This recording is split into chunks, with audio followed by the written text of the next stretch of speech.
Wendy, there's lots on the agenda, always is. Let's start with some of those big things that have certainly been, kept under the radar when it comes to national media on these things. Let's talk about the Senate inquiry into abortion. There are calls to make abortion more widely available nationwide and the twist for taxpayers to bear the costs. You've been following this. What's the update? Yeah, so the inquiry was started by the Greens Party. They were calling for federal intervention on abortion, and that's because abortion is a state issue in Australia. And on the back of the quite historic overturning of Roe v. Wade that happened in June this year in the US High Court, which, the purpose of that was to end the federal constitutional right to abortion in the United States. It hasn't removed abortion in the United States at all, but it's moved it back to a more local decision rather than federal constitutional right. So on the back of that, Australian Green Senator Larissa Waters, who's the Queensland Senator, she called for an inquiry because she's very worried that, if the states can decide on what happens in abortion, then she wants a federal sort of assurance that it will be easily and freely accessible across Australia. In other words, they want more abortions, not less.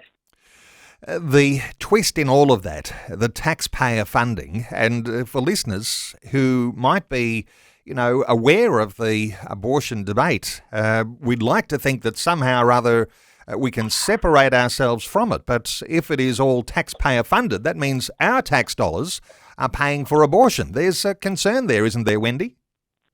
There is, and most Australians would be worried when they realise that their tax dollars will be paying for sex selection abortions, they will be paying for late-term abortions, and whenever we have late-term abortions, we have babies that are born alive following an abortion and left to die. And so, while even some Australians might want there to be access to abortion, when they realise what they're actually supporting, it's a different matter. And most Australians, certainly the vast majority of Australians, are concerned about late-term abortion. They're very concerned about babies being born alive after abortion and being left to die. And they also are very opposed to sex selection abortions, which is mainly targeted at girl babies. And when you've got a silence in mainstream media around those issues, Wendy, isn't it the case that perhaps you might even speculate the majority of Australians don't even know that their taxpayer dollars are supporting those things? That's exactly right, Neil. And when you tell them, it's almost too shocking for them to even be able to believe. And so with this Senate inquiry, I think we're always concerned where there's an inquiry, and obviously we're concerned about the Greens' push for more universal access to abortion.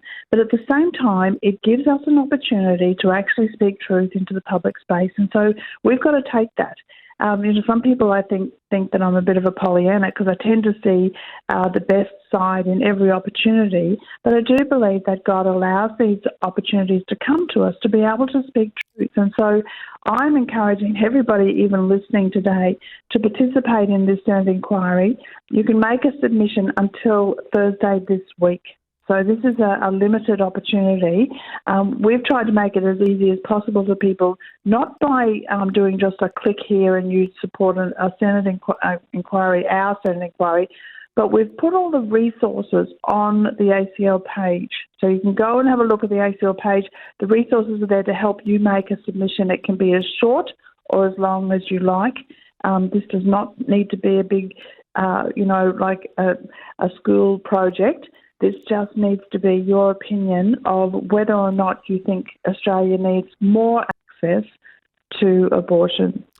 And the Australian Christian Lobby, honour to all of those who've been in charge of setting up these opportunities, because you create ways that listeners to a conversation like this can be empowered. Sometimes you can feel powerless when it comes to these sorts of things that are engulfing a nation, but you've created an opportunity for at least for people to be able to have their say. So I'll point listeners to the ACL website, acl.org.au, and take up Wendy's offer there to actually have your say on that petition.